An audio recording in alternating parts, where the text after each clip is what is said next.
네, 안녕하세요. 저는 더원하우징의 김규환 부장입니다. 오늘은 예비 건축주님들을 찾아뵙고 상담을 할 때 건축주님들께서 저에게 가장 많이 하셨던 질문들을 좀 모아서 건축주님들께 설명드리는 그 자리를 준비를 했습니다.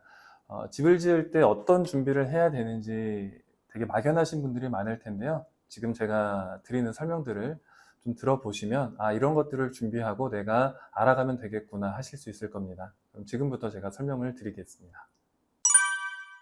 우선 평당 단가에 대해서 말씀을 드리겠습니다. 평당가는 저희 더원하우징에서는 부가세 포함 평당 580만 원에 건축 진행이 되고 있는데요. 건축주님들께서 좀 오해하시는 것들이 많이 있어요. 이 평당가 안에 모든 집이 다 지어진다라고들 흔히들 생각을 하시는 분들이 많습니다. 근데 평당가에는 말 그대로 집만 지어지는 거예요. 건물만.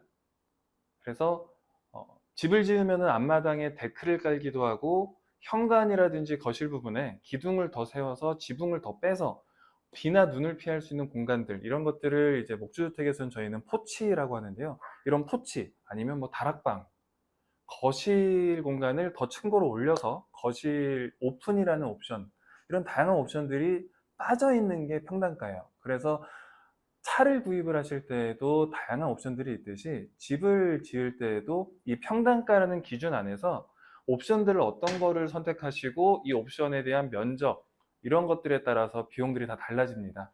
또한 이 평당가는 외장 마감재, 그리고 지붕재, 외벽에 붙이는 마감재와 지붕에 붙이는 마감재, 이 자재들에 따라서도 평당가가 달라져요. 그래서 모든 시공사들 가셔서 질문을 하실 때 평당가가 얼마입니까? 이렇게 물어봐서 답변을 들으시는 것들은 보통 기준이 있습니다.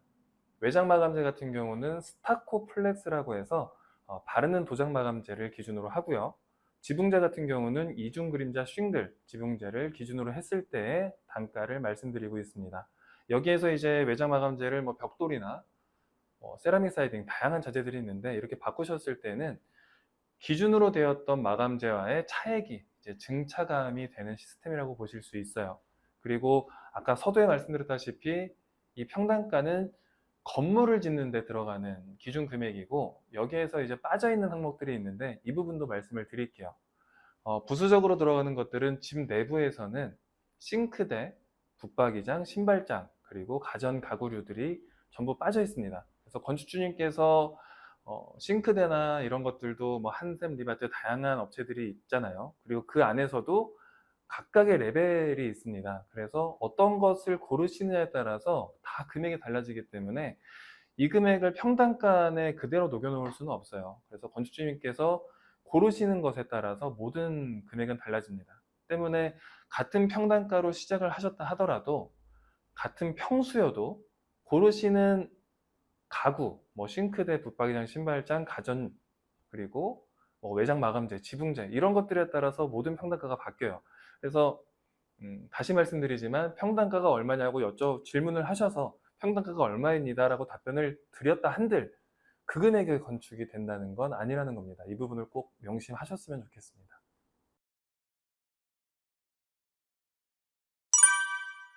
네, 조금 전에 평당가에서 건물 내부에 들어가는 부분 중에 별도 항목에 대해서 잠깐 설명을 드렸는데요. 그렇다면 이제는 집 외부, 바깥으로 봤을 때 평당가 외적으로 들어가는 비용은 어떤 것들이 있는지 한번 설명을 드리겠습니다.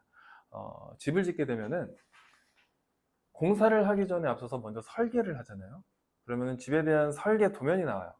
그 설계는 저희 회사에서 디자인과 도면을 전부 설계를 해드립니다.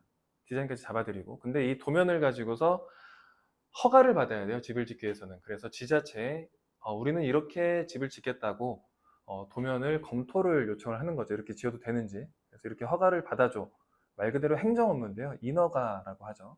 행정 업무가 첫 번째 별도 비용입니다.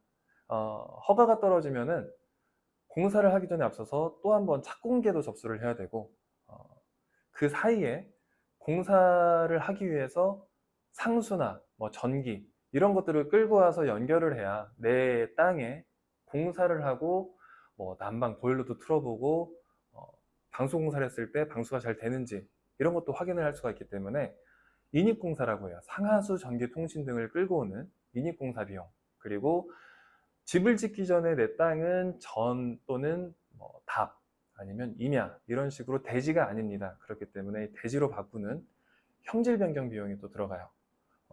그리고 다양한데 내진 관련해서 구조 계산을 해야 되는 것들도 있고요.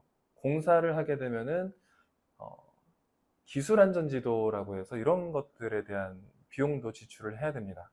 그래서 건물을 지을 때 평당가가 어느 정도 형성이 되었다면 그거 외적으로 땅마다 다 다르겠지만 거의 필수적으로 들어가는 비용은 거의 4천에서 5천만 원 정도의 비용은 거의 들어간다고 보실 수 있어요. 여기에 추가적으로 내가 토목이나 조경을 어떤 형태로 또 어느 범위까지 하느냐에 따라서 비용이 더 나올 수도 있고 그렇다고 보실 수가 있습니다. 그래서 건축주님들께서는 평당가라는 그 금액 안에서 내가 지으려는 면적 이것만 대입을 하시면 안 되는 거고요. 방금 말씀드린 싱크대, 붙박이장, 신발장과 새로 구입하실 가전류, 그리고 추가적으로 집 외적으로 들어가는 인허가나 정화조 공사도 있네요. 정화조 공사라든지, 정화조 공사는 필요 없는 땅도 있을 수 있지만 내가 집을 지으려고 하는 땅에 정화조 공사가 필요한지 필요 없는지 이 부분도 같이 체크를 해야 됩니다. 상수를 끌고 올 수 있는지, 끌고 올 수 없다면 또 지하수를 파야 되거든요.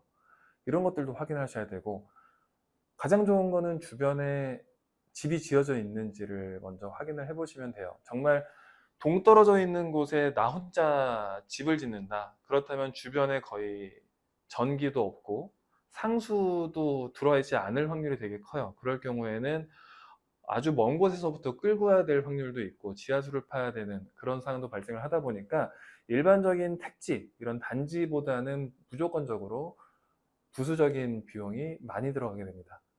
이 부분 꼭 체크를 하시기 바라겠습니다.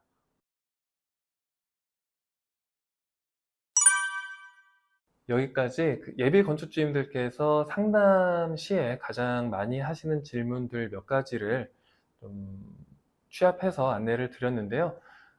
건축주님들께 많은 도움이 되었으면 좋겠고요. 어느 시공사를 선택을 하시건 결국에는 건축주님들께서 시공사를 선정을 하시게 됩니다. 그 이후에는 선정을 하셨다면 제가 드리고 싶은 말씀은 그 시공사를 믿고 진행을 해주셨으면 좋겠어요. 어느 시공사를 선택하셨건 그게 시공사로서도 더 원만하게 일이 진행이 될 것이고 건축주님 역시도 스트레스를 덜 받고 내가 선택한 시공사를 계속적으로 믿고 가시는 게 더 만족스러운 주택이 나오는 길이 되지 않을까 싶습니다.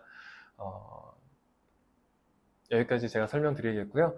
또 더 궁금하신 거나 또 질문하고 싶으신 게 있으시면 저희 홈페이지에 홈페이지 문의도 있고요. 저희 회사 대표번호로 전화 문의 주셔서 또 질문해 주시면 더 자세하게 또 안내 도와드리도록 하겠습니다. 네, 김기환 부장이었습니다. 감사합니다.